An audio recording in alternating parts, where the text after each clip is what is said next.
আমাৰ ইতিমধ্যে কাকভেন্দানৰ আমাৰ পূজা অৰ্চনা আমাৰ 8টা বজাৰ পৰা আৰম্ভ হৈ আছে। এতিয়া আমাৰ মানে কি মূল পূজা চলি আছে। অসমৰ বিভিন্ন প্ৰান্তৰ পৰা আমাৰ ভক্তসকল আহিছে আমাৰ আশীষ বিচাৰি। আমি মানে কি তেখেতসকলক আমি মানে চৰকাৰী যিটো নীতি নিৰ্দেশনা সেইখিনি আমি মানি ৰাখি তেখেতসকলক আমি ভিতৰত প্ৰৱেশ কৰিবলৈ অনুমতি প্ৰদান কৰিছোঁ, চেনিটাইজাৰ ব্যৱস্থা কৰিছোঁ। তেনেধৰণে আমি যিখিনি SOP চৰকাৰে বান্ধি দিছে সেইখিনি আমি মানে মানি পেলাই তেওঁলোকক পূজা অৰ্চনাৰ কাৰণে মানে সোমাবলৈ আমি তেওঁলোকক ব্যৱস্থা কৰিছোঁ। আজি কিমান মানে বলিবিধান? আজি বলিবিধান আগৰ সমানেই হৈছে।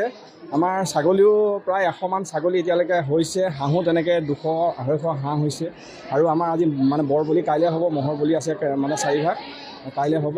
আৰু এতিয়া মানে সেই বলিবিধানৰ সময় ধৰক 12টা 12:30 আমাৰ আৰম্ভ হ'ব। শৰাই ধৰক এতিয়া প্ৰায় আপোনাৰ ধৰক 700-800 শৰাই এতিয়ালৈকে হৈছে আৰু আহিবলৈ সময় আছে।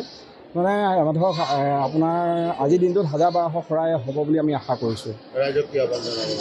ৰাইজক মই এইটোৱে আহ্বান কৰিম যে মানে সময় খুব বেয়া, চৰকাৰী যিখিনি নিৰ্দেশনা দিছে সেইখিনি মানি পেলাই নিজকে সাৱধান কৰি তেওঁলোকে চলক। মানে কি সুচাৰুৰূপে মানে কি পূজা পৰিচালনা কৰিবলৈ তেওঁলোকে আমাক মানে কি সুবিধা দিয়ক, এই আহ্বান কৰিছোঁ ৰাইজৰ কাৰণে।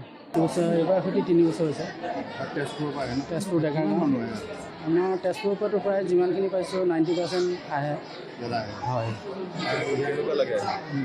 মইতো খুবেই আনন্দ পাওঁ আৰু এই ধৰণৰ মহিতমাই বেলেগ।